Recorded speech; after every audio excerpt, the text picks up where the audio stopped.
Hello and welcome to the Giant Pod with me, Andy Wrintmore. My guest this week is my good friend Emma Goldsmith. She's a registered nurse and an aesthetic nurse with her business, the Babington Clinic. We talk about her life in nursing, how she got into it. We talk a little bit about her experiences on intensive care units, burn units, different wards in different hospitals in different parts of the UK. It's a wealth of experience, years of knowledge. We talk we talk a lot actually about her aesthetic nursing, which is about Botox and lip fillers and covering scars. But we talk about the deeper aspects of it as well, not just the stereotypical vanity reasons for having this kind of treatment. We talk a lot about mental health. We talk about self-worth. We talk about feeling good in yourself, and we talk about the patterns and stuff and when people tend to get these treatments and things. There's a lot of psychology involved. Really interesting chat. Some trigger warnings, lots of talk about medical procedures, some gory bits, mental health conversations, and also suicide is mentioned. So you have been warned. You have been warned. Really good energy in this, though. Really enjoyed sitting down with Emma and talking about all this stuff. There's a whole world in this aesthetic nursing that I don't think gets talked about an awful lot. So it's really good to talk about some stuff that wasn't just, Botox and the kind of more celebrity vanity side of it. So yeah, without further ado, here we go. This is Emma Goldsmith on the Giant Pod. I hope you guys enjoy this as much as I did.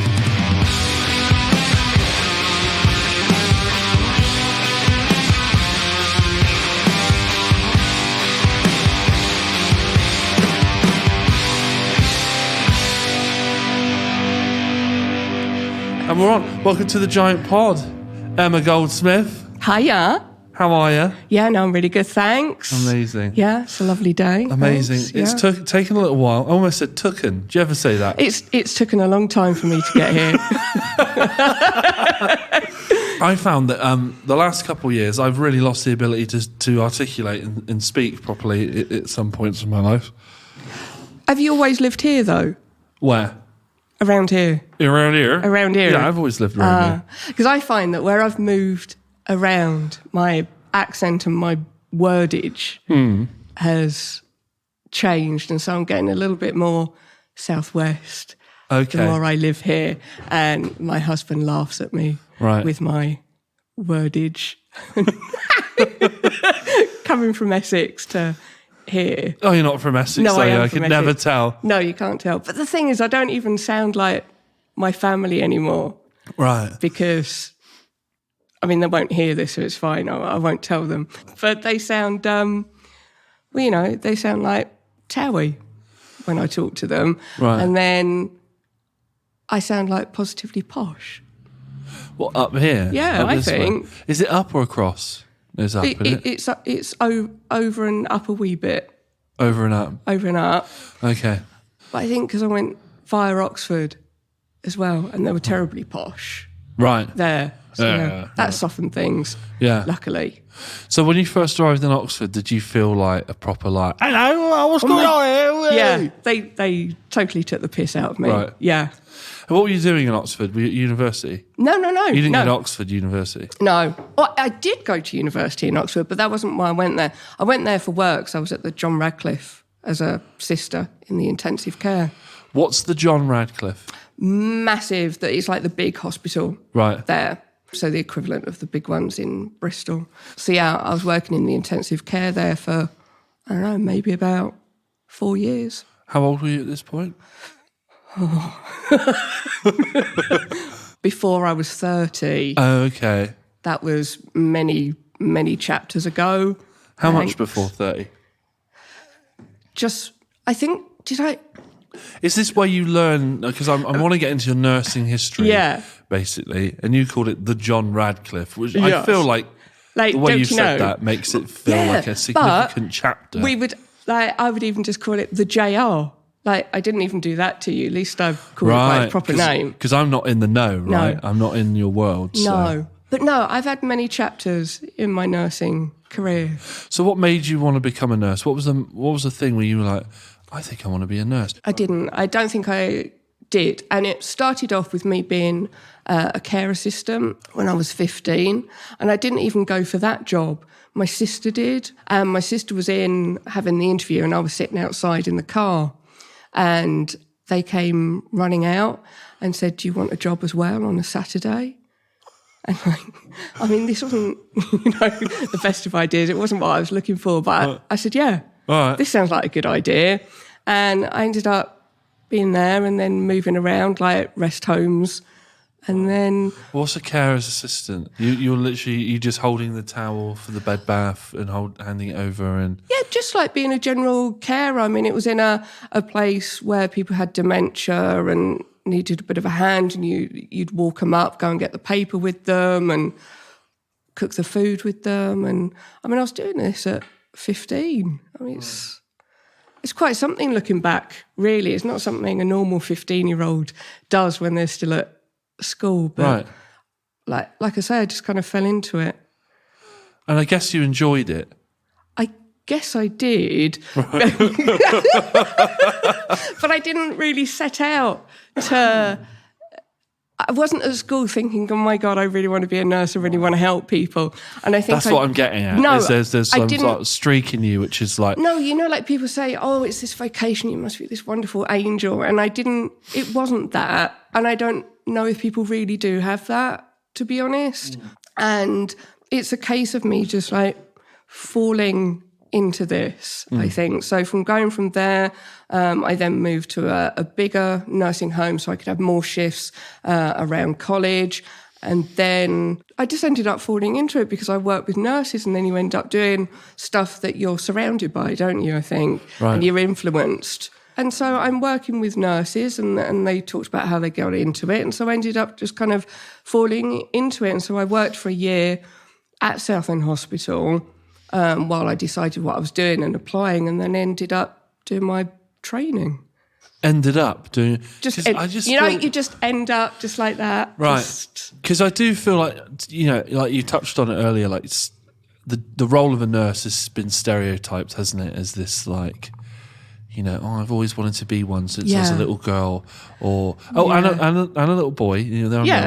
But the stereotype is of a woman, isn't it? Yeah, and that this is like you're some like you said, some angel. You're some sort of angel who just wants to give and get nothing in return. Infinite patience. Yes. So matriarchal. Yeah, and it's not like that. Right. It is a career, and it is now university-led.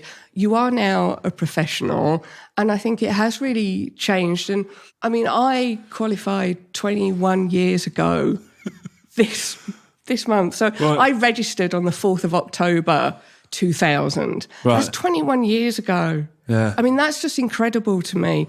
And I found my nursing belt from the other day, when I qualified, and I found it the other day because it blocked up one of my drawers and I can open it. Right. And when I talk about it, it's like this rite of passage that happened in the 1900s of buying this silver belt, this buckle when you qualified. Do you know what I'm talking about, these silver buckles? I'm not sure. You can explain that to me. So back in the day, 21 years ago, nurses always used to wear dresses, and then you'd wear this nursing belt, and it used to have this silver, really ornate buckle. Oh, I think I can sort of see something in my head. Yeah, so I think back in the day, but this was only 21 years ago. And so when you qualified, you went out, and so I went to this antique store and I bought this beautiful buckle, and then you took it home and your mum made it into a belt for you, and then you wore that. But when I talk about that, it sounds like something from the 1900s when you used to wear a cape and a hat and all of this. Yeah. But it wasn't. It was 21 years ago. But is that a holdover from stuff like the 1900s? Yeah, it's a tradition. From when you used to wear the matron's hat and the starched apron and everything. Right. And when you used to not have proper PPE and just wash everything that you wore. And it's just horrible. But yeah, and I found it, and it's just incredible to think that was 21 years ago, and what's happened in that time from being going from being a care assistant to now. Right. And do you think back to when you were 15? Because you just said it's all university led and it's professional. Yeah. You know. Do you ever think back to when you were 15 to some of the nurses that you were like training with and working with and thinking like, fuck me, she'd never get a job now, would she? I saw her do some wrong shit. Oh my God, yeah, totally. Right. It's a completely different game now. It's funny you say that. It's totally true. Right. Yeah, you never get away with things. Right. Well, what will they Is there a code now that you can't? Yeah, exactly. You can't retroactively snitch on. Yeah, I can't say. Right. But all nurses will have stories about stuff that you used to be able to get away with that you can't get away with anymore because you have to be so super professional. I mean, there's even guidance about what you can do on social media. Right. Like this. Is it? Yes. Okay. Interesting. So I do need to be careful what I say. All right. Yeah. So you can't say too much about the COVID stuff and that? I can... Because you've done some work on the COVID stuff. I did a little bit of work with the COVID So is there stuff. like talks about, do they brief you and say stuff like, okay, well, we're not reporting on, I'm not saying there's a conspiracy, but we're not, getting on social media and sharing all the deaths from this week or something like that? No, there are things where you're... It's not that sort of thing, but you have to maintain a certain level of... etiquette and being professional, which... What would be a very unprofessional move for you to be, oh my God, one of my patients... This patient today, then name them, then put a picture up, which brings me to this really difficult thing of what I now do in aesthetics, my aesthetics business, and how do I advertise what I do and go on social media there within this guidelines of, well, you're not allowed to show patients, you're not allowed to name them, you're not allowed to advertise what you do, you're not allowed to talk about being a qualified nurse and advertise that to attract patients. So what do I do? Do it anyway. I do it anyway. I was literally sat here thinking... You're thinking, hold on, I've seen you. I've seen you do that. Yeah, you did that. You do that, yeah. Yeah, I do that. Okay. Okay, right. But the way you've done it is quite classy, isn't it? I don't think classy is the word, but I do gain consent from each patient that I've put their picture Your husband. out there, my husband. That's why there's lots of pictures of him. He doesn't mind. Well, He's quite supportive, isn't he, Matt? He's super supportive. And the thing is, it's really good because then he can sit and video it while I inject him. So, yeah, your social media stuff is really quite on point. And I did, and I have to apologise for this because I initially assumed, because Matt is such a media tech whiz, I assumed that he was sort of behind it and helping you curate it because he is so supportive and helping you, because he's a very creative. He's got a very creative mind, hasn't he? Yeah. And he's very talented. And I thought, he's really helping her up her game on this and that. But it was all you. It's actually all me. Yeah, sorry I know. about that. But when you've got Matt as your husband, you assume that he's involved in that. Okay, fair play. He has done some excellent photography for me. So all the stuff with filters or whatever is actually me, but the decent stuff is actually him. And he does tell me when I've put some ropey things out there and I've taken them off. Right. Oh, that's good. That honesty. I've got some honest advice there. Good. But no, it is mostly me because I'm selling me. I am my business. Yeah. And so I think it has to be me that does my social media. Yeah. So I don't want anyone else doing it. Yeah. Despite the fact that I hate it. Sometimes I sit there and I think, God, I need to post something. And I think, why do you need to post Why? something? Who's out there? There's no one chanting outside my window. Do you know what I mean? Where have you gone, Andy? Post something now. Post something now. There's no news reports of me gone missing because I haven't posted anything. No. Do you know what I mean? There's no... I just have this absolute kind of love-hate relationship with social media. And when the pandemic was happening. We had lockdown and everything. And yes, as you say, I was helping out with doing shifts at the RUH, and I was working with COVID patients and everything.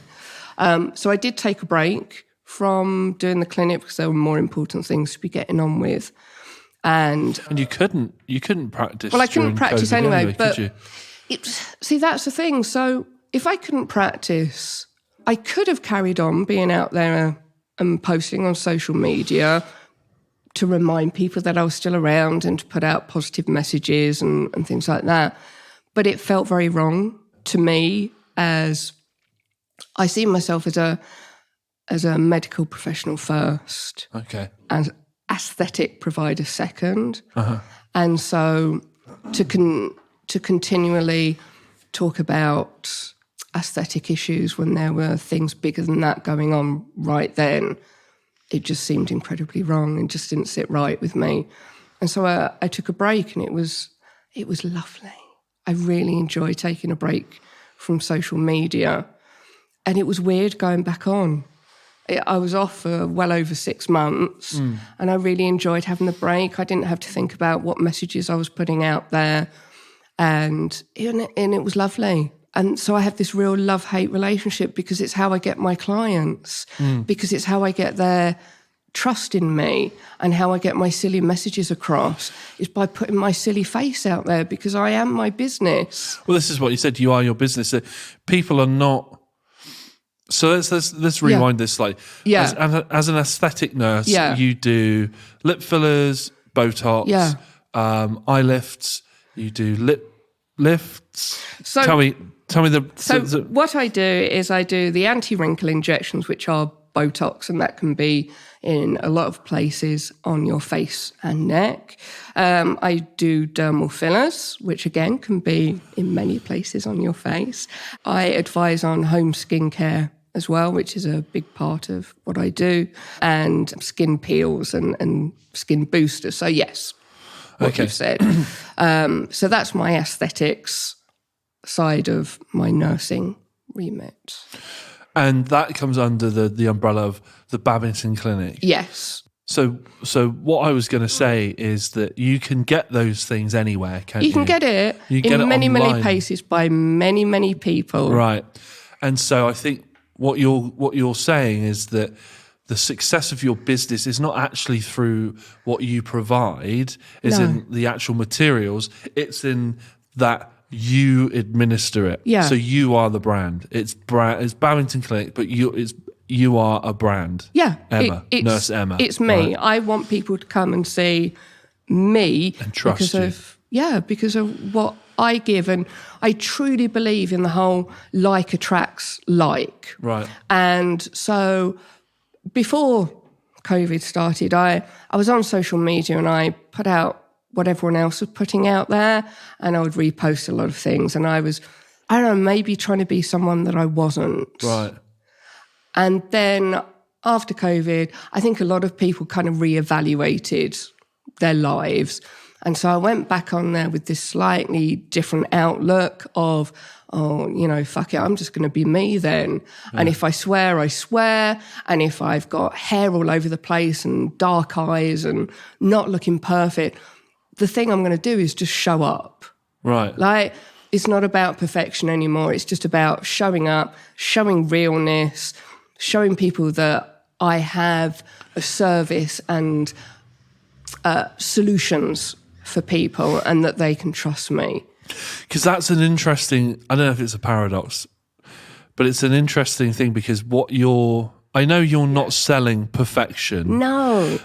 And you're not selling the perfect look, right, to people. But what people are going for in their mind is what's kind of, that would just be perfect if I just had a bit more this or that.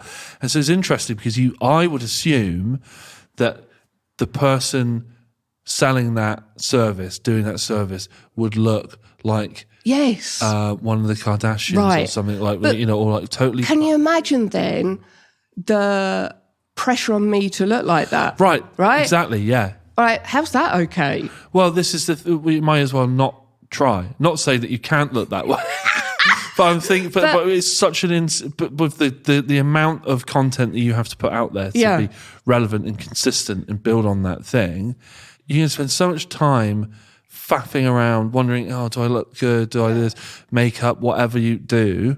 And it's going to be a huge waste of energy, isn't it? And it's absolutely awful. And then it's soul destroying. Right.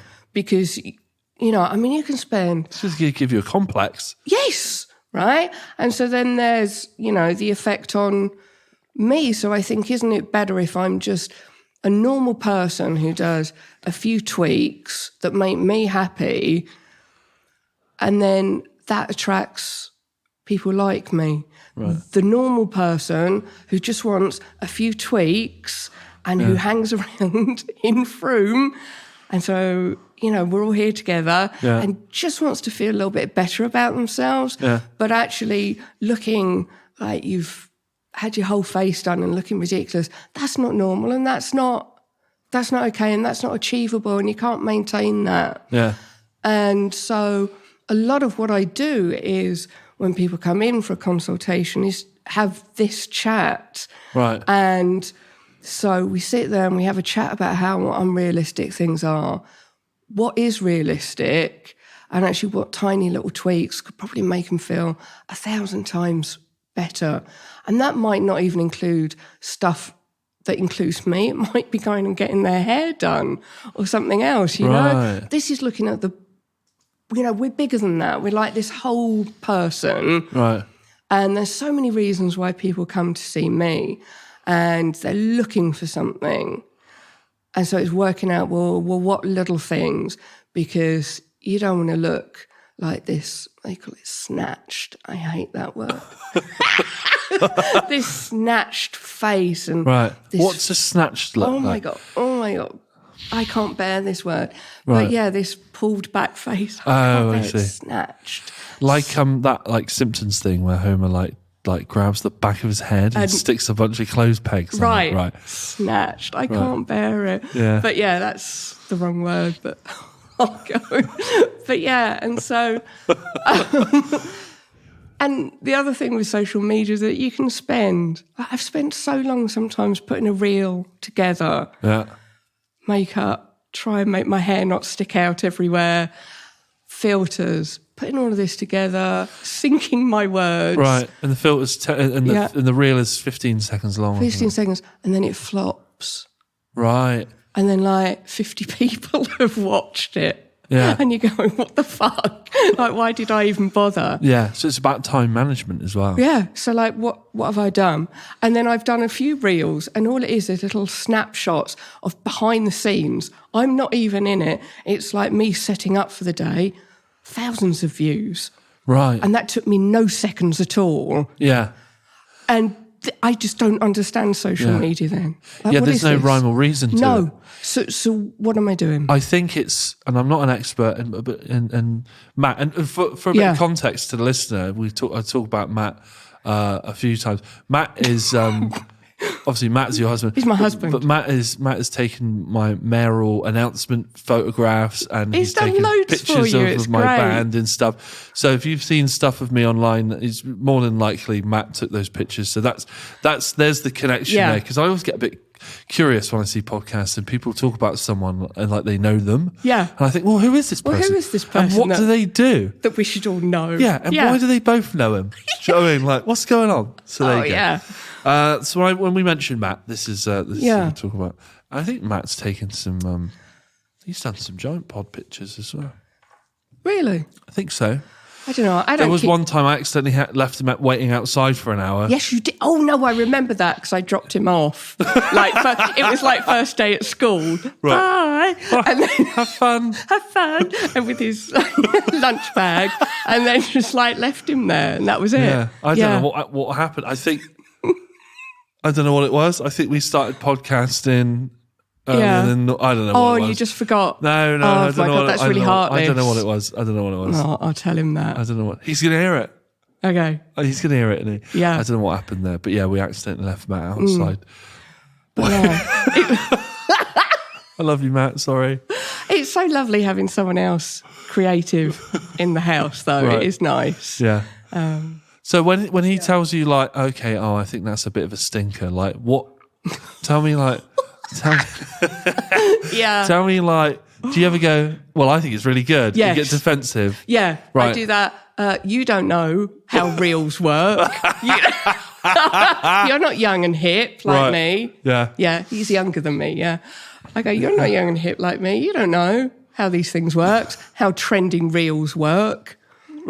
And then I go, I only got 50 views anyway. And he goes, I think, I was going to say, I'm not an expert on reels or anything, but it seems to be the stuff that has a little bit of intrigue in the beginning. Yes. It's whatever, you go, oh, what's this then? Oh, Yeah, and I then, know. And then it's over anyway, and you've got your view. Yeah. But it's the stuff that goes straight to that interest point, isn't it? I know, it's really hard. Because we did reels for the Giant Pod, we're going to do more.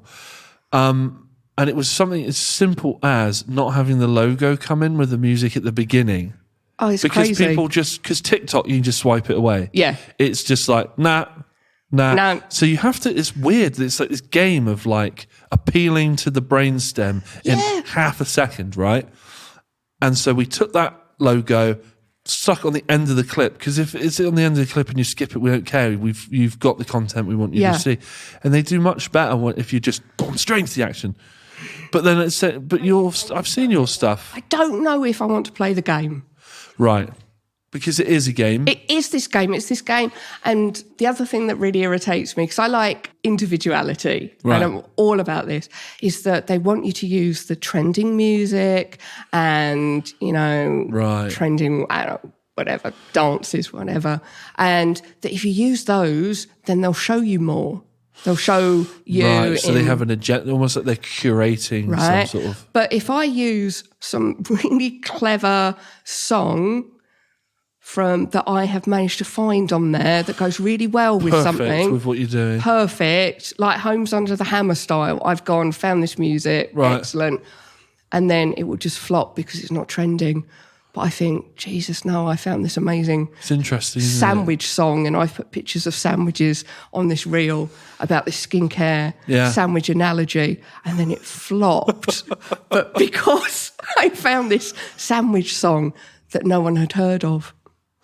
Right, and that's Right. interesting, isn't it? And I think that must be that we might be in an age where actually the quality of the content and the effort and the creativity doesn't matter anymore. No. It's if the algorithm sees that you're Right. using that trending song and that this XY metadata is in there, XYZ metadata is in there, And I can't bear that.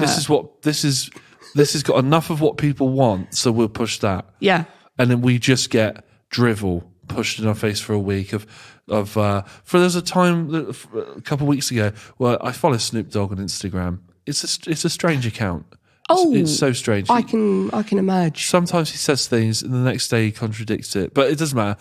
There was this challenge where there was these milk crates and they go up in I don't know if you ever saw it. It was trending for a bit, and you stack them up Right. higher and higher into like a pyramid, and then in the middle you have two or one wide milk crates, but they go two up instead of just the usual one up to make the staircase. And it's the two up that fucks everyone up, right? And I've seen so many videos in that week of people running up that milk crate to get to that harder bit at the top for the bottom to bow out of it, or what's the word I'm looking for? Topple out of it, topple from under them, and then just land on like a stack of crates. Ribs breaking all week. Proper bad. And I saw one where the guy actually got kicked off. Someone like ran over and like kicked him off. And it looked like it really hurt. But it just looks like, it's like that was what I was watching for about a week, because that is what social media had deemed to be... You fell for it. Popular. I mean, some of them really fell funny. for it. But what I'm saying is there's no intellectual... quality to it. There's no message to it. Do you know what I mean? But this is the thing, right? I could post something on my Instagram. Yeah. The other day, someone said something to me the other day. I think it was an ex-mayor said to me the other day, I posted a picture of me with my chains on, giving it the peace signs, right? Over 100 something likes or whatever. Like, well, there's nothing really in this game, is it? Oh, well. But And they said something about, oh, well, why aren't you saying something about this and that and child poverty and stuff? And it's like, well, when I do say stuff about that sometimes, no one cares. Not on Instagram, anyway. No, they only want the picture. No one reads the caption. They only want the picture. They only want this circus of this guy that looks punk rock with mare's chains. I've talked about female genital mutilation before. Yeah. And had no likes for any of it on Facebook. Not I'm doing it for likes, but we have to understand that the more likes on something you get, the more the message is spread or the conversation is spread. I'm talking about years ago, though. This isn't a recent thing. Many years ago, I posted it. And the next day, I posted something asinine, dumb. Do you know what I mean? Like, just absolutely of no value, really, to the world at all. And it got like a gazillion likes, engagements, comments. It's crazy, isn't it? And so it's like, what do you want, social media? Like, what do you want? Yeah, what do you want? Yeah, it's very strange because the ridiculous shit, like eating corn on the cob or on a screwdriver and losing all your teeth. Yeah, but that's actually proper funny. It's funny, right? That goes, chucking buckets of ice on it. That goes viral. Anything meaningful, we don't want it. No. And I think it's because maybe we go to social media. And there's a lot of activism on Instagram, which is good activism. I've learned a lot of stuff from slides and stuff in stories on Instagram. But I think we go to social media for a bit of an escape.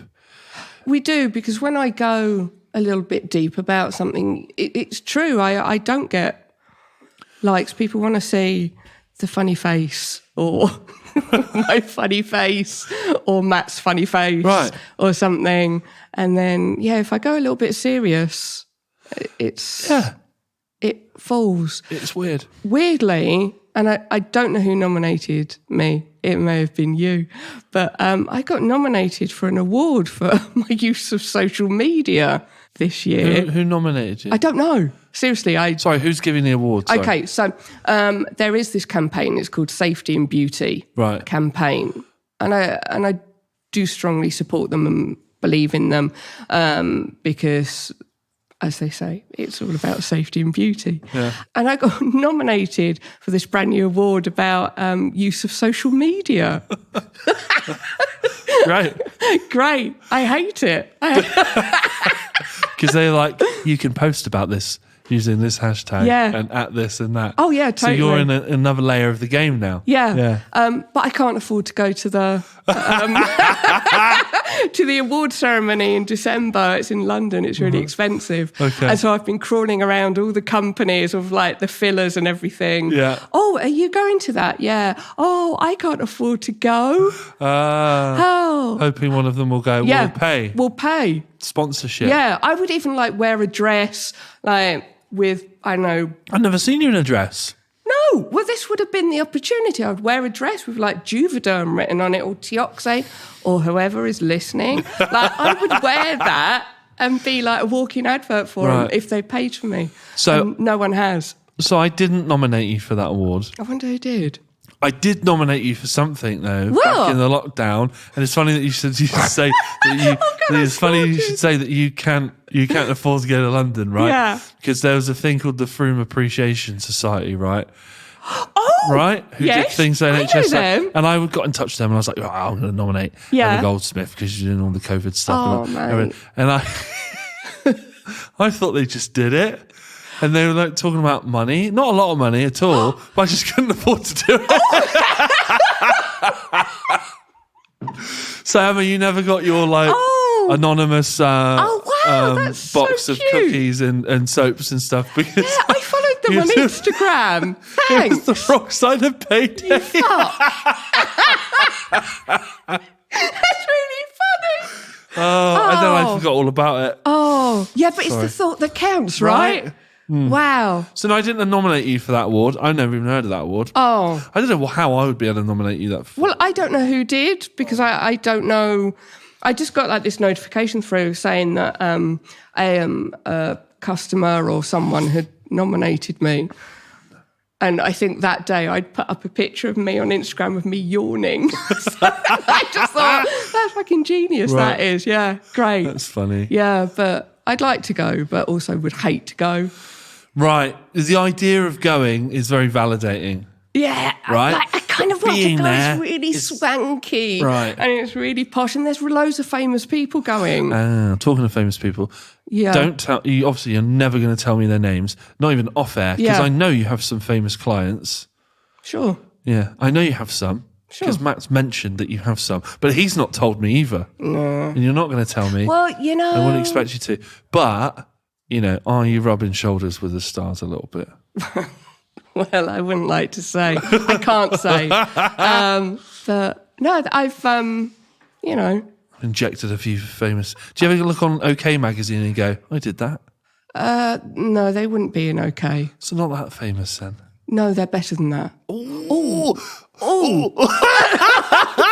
What kind of corner have I backed you into? Oh! Yeah. Oh! What if you get an OK? Oh no, let's move away from this No. because you don't want to be judgmental, do you?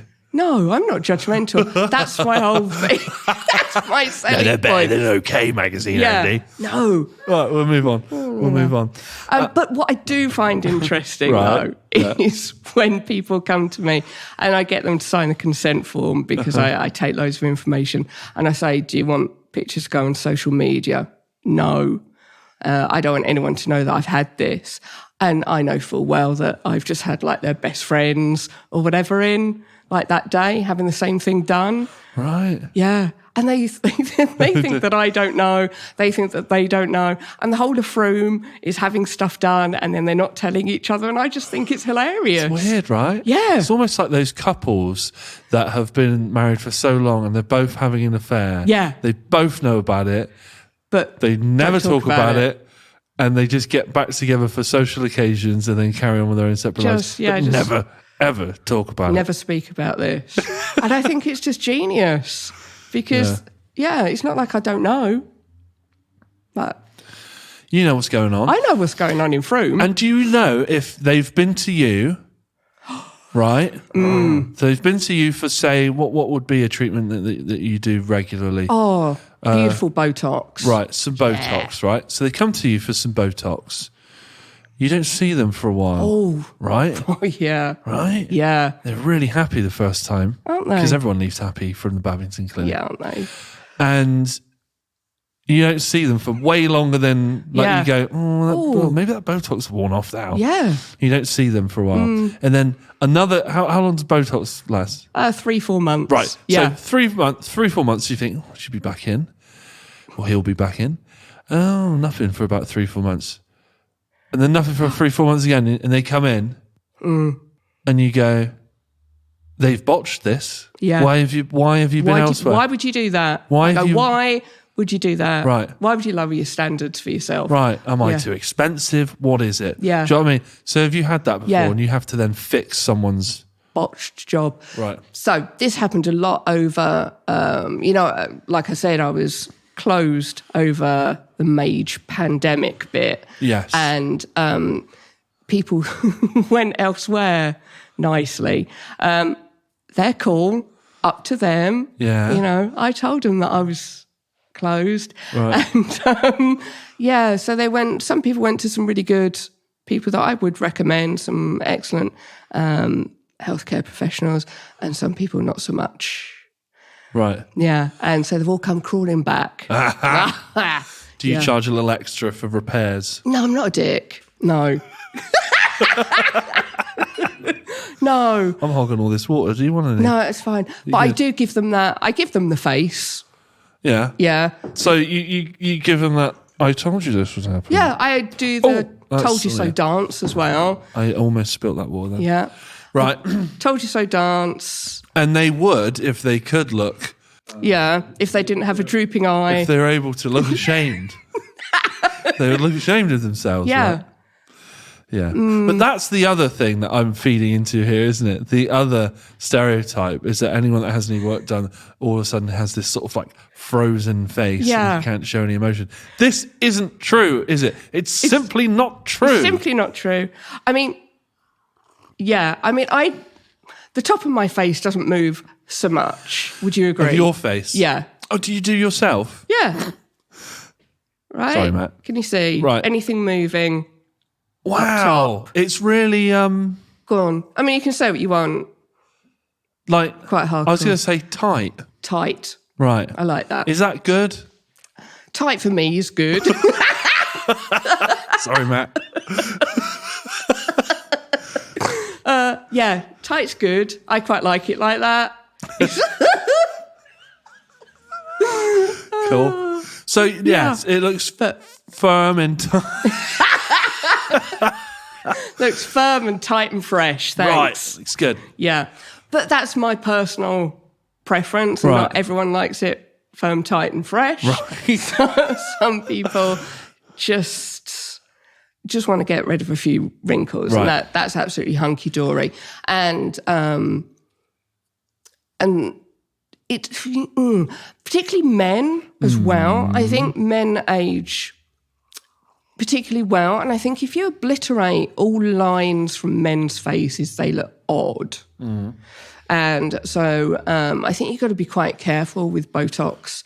And men, you've got like the extremes of ending up like Simon Cowell, and he's got this dropped brow, and he looks really odd nowadays. If you Google him, he's got this notably dropped brow where he's had too much heavy Botox on the upper face, and then he's had too much filler on the lower face, and so his top has gone down, then his bottom of his face has gone upwards, so he's ended up with really, really small eyes. And so if you Google his face recently, it's this notorious kind of botched job. Right. And so you got to be really careful, because men do look better with a heavier brow, or otherwise you can quite often end up with quite a feminine arch. So but likewise, some guys would like that. So it's about asking what people want, and that's why I like a consultation and a chit chat, because it's like, well, what do you want? And, do you want fresh or frozen? What's this? What? Fresh or frozen? Fresh or frozen. It's, So I'm frozen, so I can't move. My face. I see. Right, Not right. talking so your chicken. your forehead area is frozen. Frozen. Right. But if you want fresher, well, then you might have a few less injections, a little bit less in there. It might not last as long. Right. So there's pros and cons of having both. Okay. And it's all about this informed consent and this talking it through consent process. And that's what I spend a lot of my time doing. Right. Explaining that. And that, it's drugs that I work with. And just like going and having a blood pressure drug, there's a certain dose that will work. And if you don't take enough, it's just going to be homeopathic. It's not going to work. And so it's about finding out what works for you. Right. And that can take a little while. And that's why I don't like people going and just seeing just anyone for this. And that's why I suggest seeing a medical professional, because it is a drug. It is prescription only. So why would you mess with your face? Yeah. And I feel really strongly about that. Oh, you've looked really serious. Sorry. No, I'm just taking it in. Oh. I'm just digesting what you were saying. So how long is that process? Is that something you can do in an afternoon? Or do you go, okay, we're going to pop a little bit of this and that in here. Come and see me next week. We'll see how that's done. How do you arrive at the point where you go, okay, you need X amount of milliliters or something of whatever brand of this? Right. So the way that I have it is people find me in whatever way that they do, and then they book a consultation, and that can be up to an hour's chit-chat. And they're paying for that, right? Yeah. Yeah, cool, because it's time. It's time. Yeah. And my expertise. Right. And I think people listen more if they pay. That's the other thing. Oh, yeah. Yeah? Right. Okay. And they're invested. You're invested at that point, and you get an interaction with a medical professional as well. So you're getting the whole package there. We're going to look at everything: lifestyle, skincare, whole shebang, right? So we have our chit-chat, and I will say no if it's not appropriate. Right. Right? Because I'm not here to make money either. Well, I am here to make money. That sounds stupid, right? But integrity. Long game. Yeah, it's not just about making money, because this is a drug, and actually if it isn't right for you, if it's not going to work, then why would I ask you to spend that time and money to have something invasive done, and why would I do that? And then we both end up disappointed because it hasn't worked. Right. Like, Well, I mean, who's that helping? You look disappointed, don't they? Who knows what they look like? Just You look perplexed. Okay. Yeah. Okay, so you did interesting. Right. Yeah. So if you let's play a little game. I think you probably knew this was going to come. If you had to look at me right now, I came to you and I had a wallet bursting with £20 notes, £50 notes, right? And I was like, I'm going to the OK Magazine Awards. Yeah. Excellent. Next weekend or something. Great. What are you suggesting? You're not going to offend me. You can say rhinoplasty if you want. It's fine. I'm joking. Right. You're not going to offend me. Okay. Hit me. Okay. Where are we going? Do you know all I would do to your little face? Yeah. I do a little skin peel. Okay. Why? Why? Because have I got little blackheads in I my... can't see them in this light, but you know. Right. Yes. Are they in there? Yeah. I've got my phone torch onto my face. Okay. They're in there. Yeah. We wanna clear your pause. Okay, mate. So we want to get a little bit of acid on there. We want to throw some acid at your face. Okay. Yeah, that sounds okay, doesn't it? Yeah. That sounds like a reasonable plan. Right. Yeah, but like you don't need anything. Oh yes. Not even. You don't have crow's feet. No. You just need. I think I might age quite well. Most guys do. It's really annoying. I think most men look like shit. But I think most men look like shit. Do you think? I don't know. I sort of feel sorry for you guys, because I feel like there are a lot more attractive, beautiful women out there than there are attractive men. I think on the whole, you guys, if you're heterosexual, you got a pretty bad deal out of this. I think. Not counting myself in that, obviously. I don't know. Maybe I'm just not looking.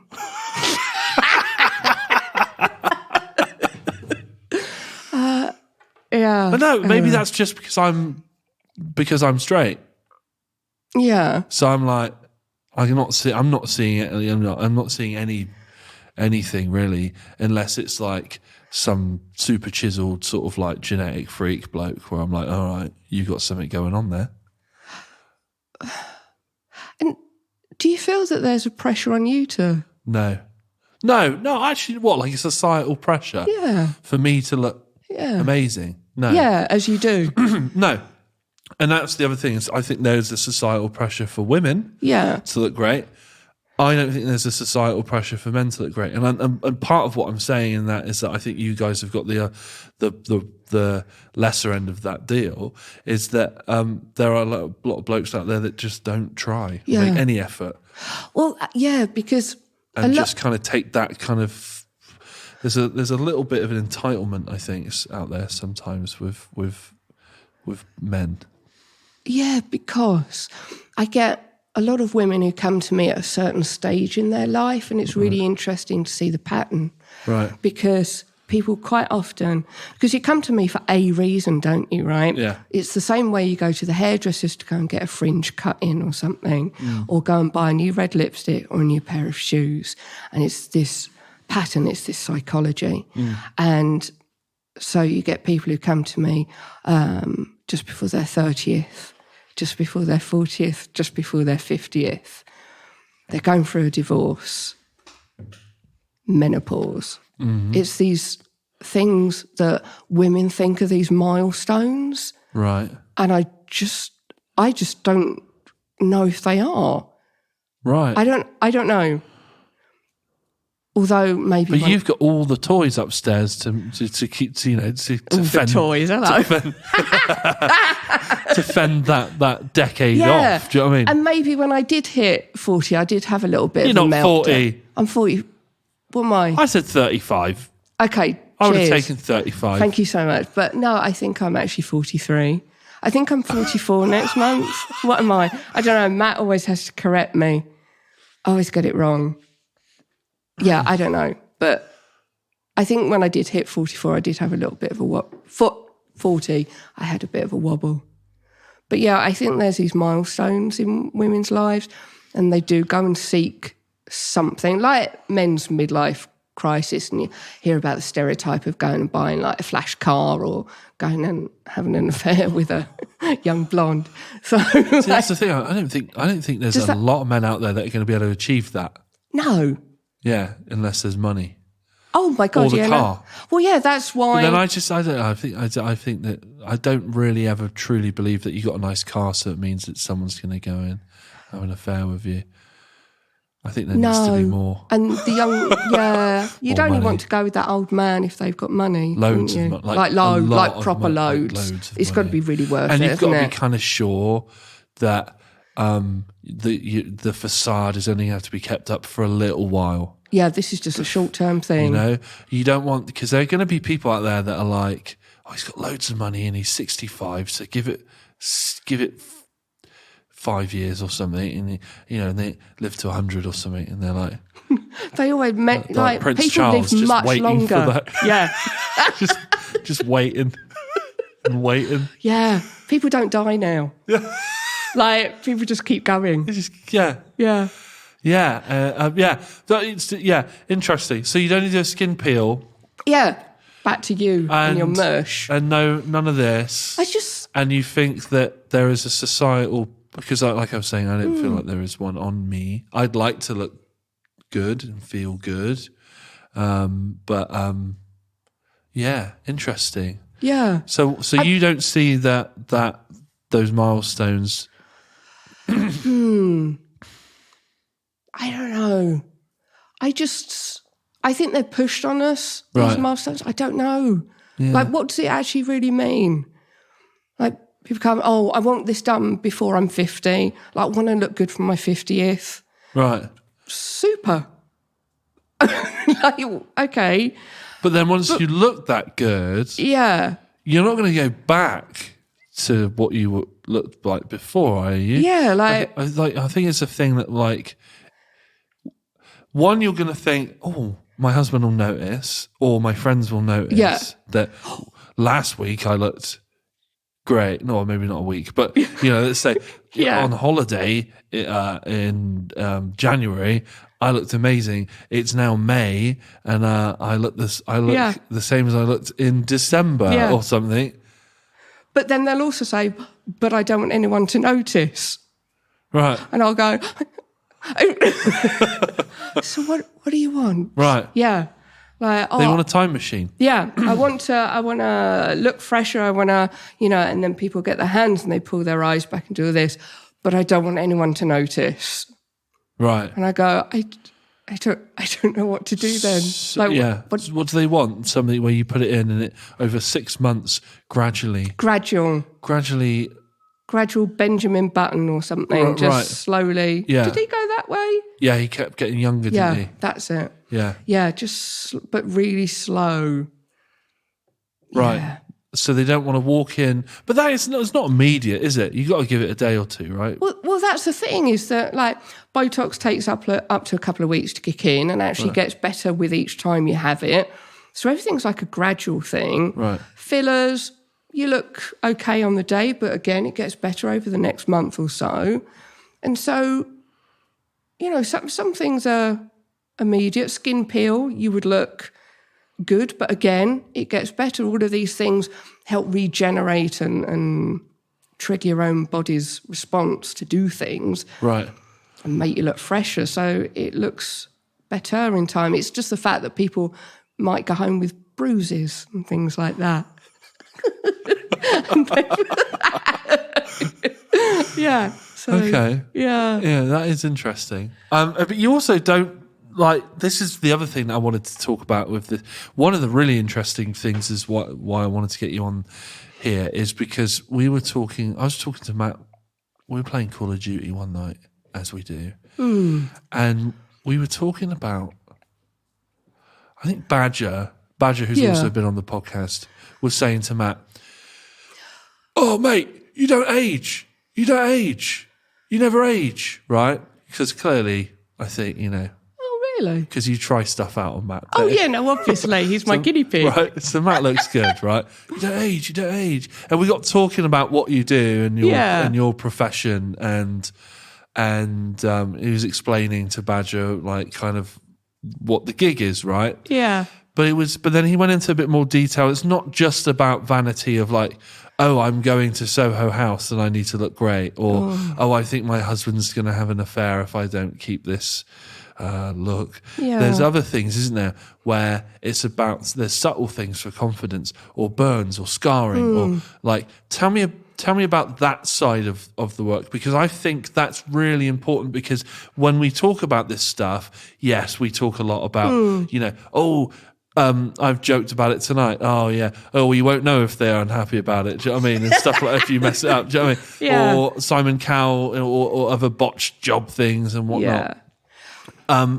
But that is, I feel, maybe you know more about it because you're in that world, but as someone on the outside looking in, and the only education about this world that I've really ever had is through, we've joked about OK Magazine, but those kinds of magazines, or your Instagram. It's been very informative for me.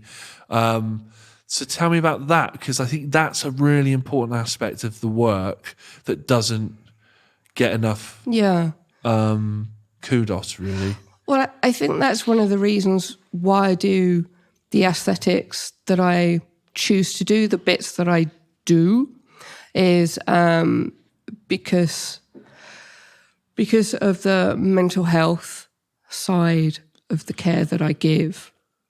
And if we start off with sort of the Botox side of things, and people just think it's about freezing your face, but there's actually a load of studies into Botox and its effect on people's mental health. Right. And it's all to do with this feedback mechanism, okay? Right. If you think about it.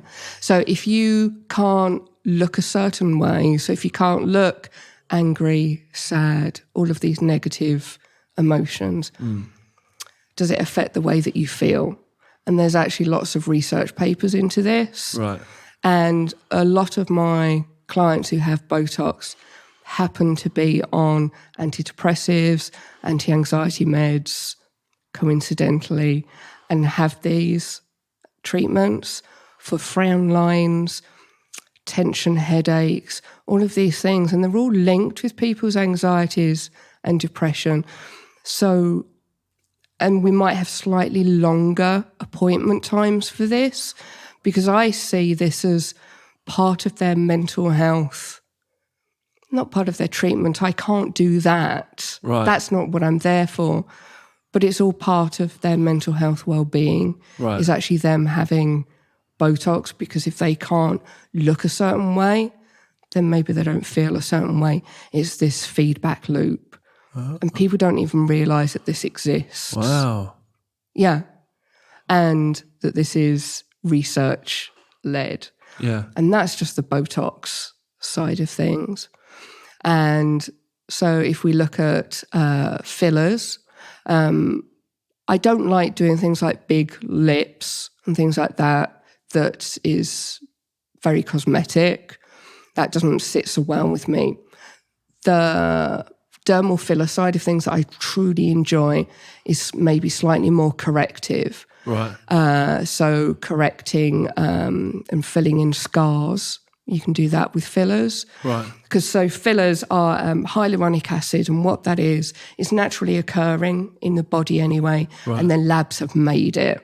Right. And it's a gel. It comes in different thicknesses, so you pick the one that you want, and then you can put this in different layers underneath the skin. And then you choose your weapon of choice, whether that's long cannulas, pointy needles. And so you can choose all the methods that you want. So you can either pick away at scars, go underneath, subside the scars, so where it's all puckering underneath, so acne scars, scarring from just anything, really. Right. So sorting that out with fillers, where people may have had droopy lips and just securing them back up with fillers as well. That there's this massive side of using Botox and fillers for medical cosmetic uses and the effect on people with that. And so people might have lived with things for years and come to me, and it might not be fixed immediately. It might take a few courses, but actually the effect on their, and as you say, this isn't about vanity. This is about their everyday life and their confidence and being able to look in the mirror, put makeup on, face the day, go to work, their mental health. And that this is massive, absolutely massive. And so I've been in tears so many times with patients having done their treatment because the difference we've been able to make, it's bigger than just a pair of lips or something.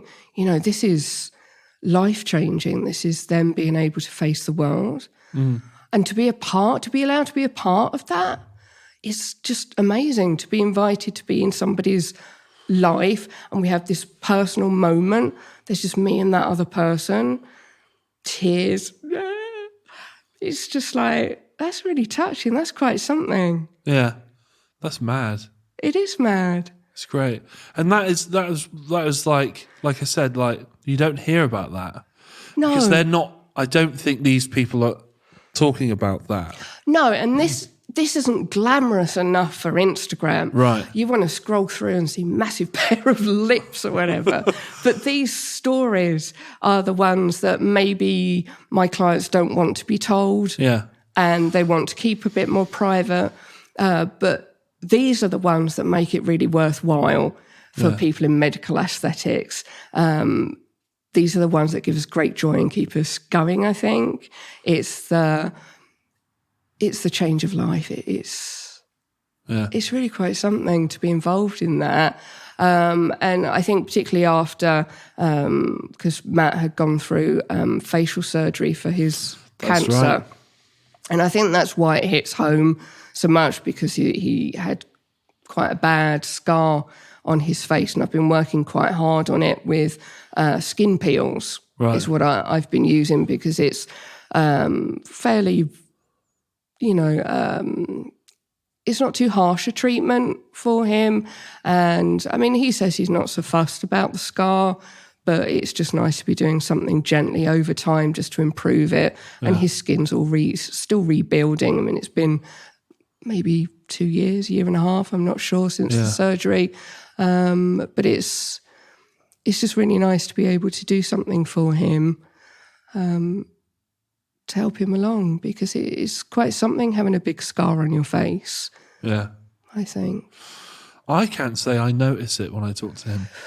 I don't. Yeah. Either, because they were so incredibly clever at Southmead, and that they did the incision so that it's down this fold here, which we've all got going from the nose down to your mouth. Yeah. And a lot of people come to me to try and have that filled with filler, interestingly, because they don't like these lines, which I actually quite like. It makes you look smiley. I don't have a problem with it.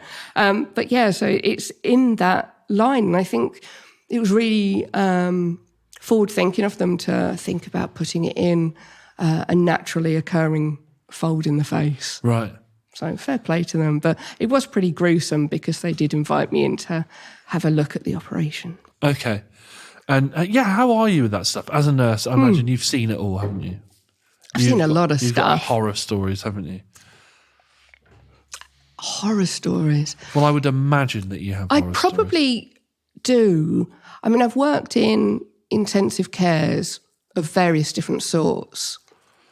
And so that includes sort of cardiac ones, neurology ones, but I think the worst ones was burns intensive care. And I didn't enjoy that at all, I have to say. And I think it's not only particularly gruesome, if you don't mind me talking about that. No. It's really gruesome, and also it's the stories about why the patients got there in the first place. Right. Is really horrible, because why have you ended up with burns all over your body, top to toe in the first place? Yeah. And it's either self-inflicted or awful accidents. It's something really horrible that got you there. Yeah. And so that's really gruesome stuff that I've seen there, and it's really painful for them, and I think it's really painful for the nurses, and that's especially if it's something that's self-inflicted, because it's so permanent. Yeah, and it's not that I guess if you're going that far with it, then you're probably trying to be on your way out. Yeah. Some of them, and it's just how do you get to that point where you think that setting fire to yourself is the way to go? Like, how do you get to that point is horrific. And I've worked in a few burns ITUs in various different parts of the UK, and you get them all over, and I just think, how do you get to that point?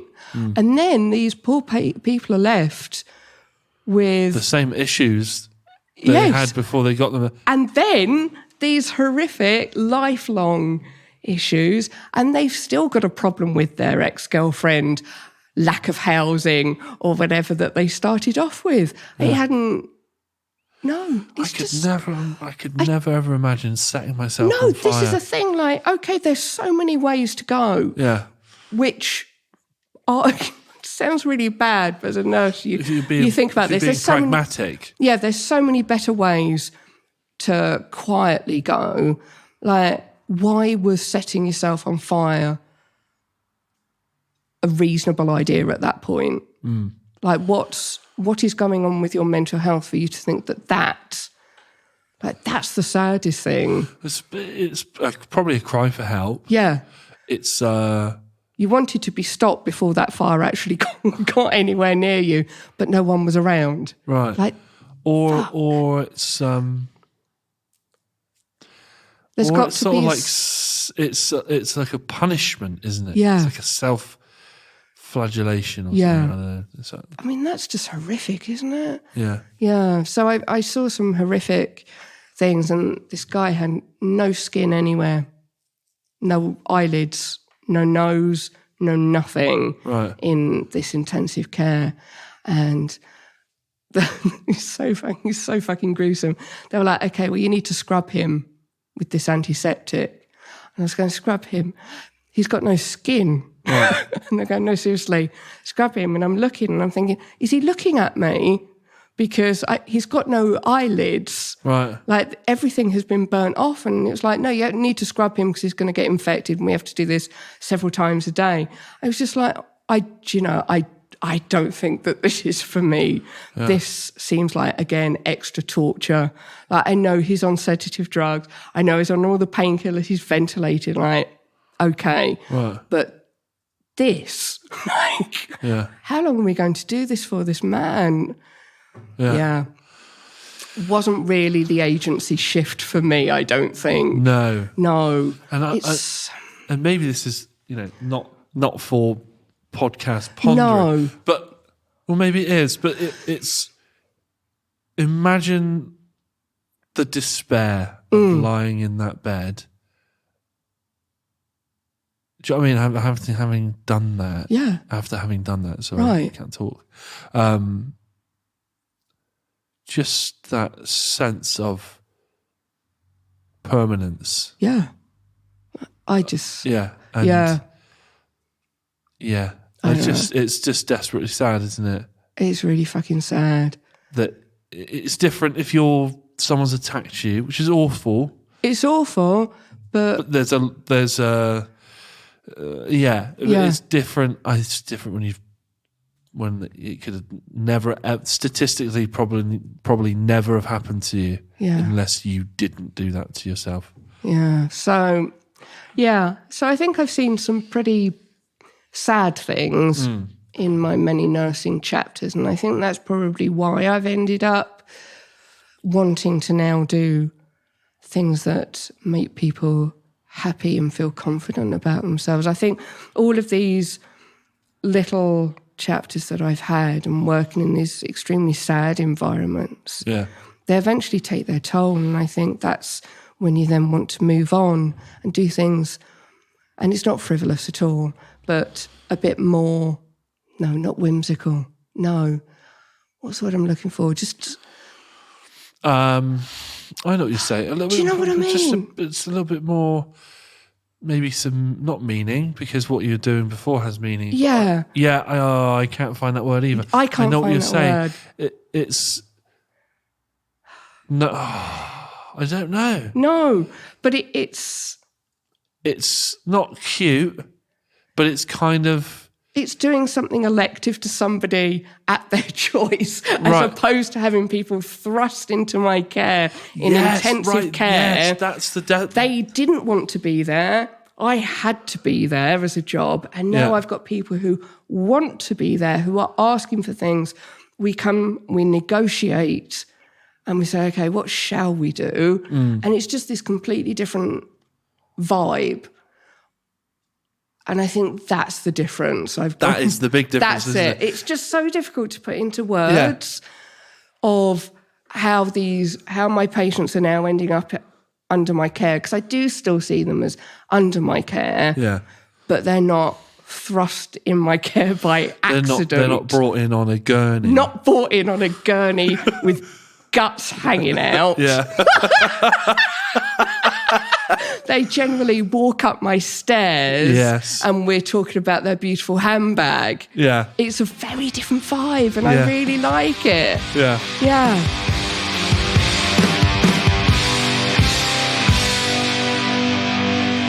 Big thank you to this week's guest, Emma Goldsmith. We're going to leave links to the Babington Clinic and anything related in the show notes descriptions for you. If you want to support this podcast, you can by subscribing, by leaving us a review on Apple Podcasts. Please share this with a friend. If you think you've got a mate that would really enjoy listening to this one, please throw it their way. We'd really appreciate that. If you want to follow us on Instagram and Twitter, you can. The handle is @TheGiantPod. If you want to follow me on Instagram, it is Andy_TGP. This podcast was produced by the man with no wrinkles, Harry Williams. Thank you so much for listening this week. We will see you next time on The Giant Pod.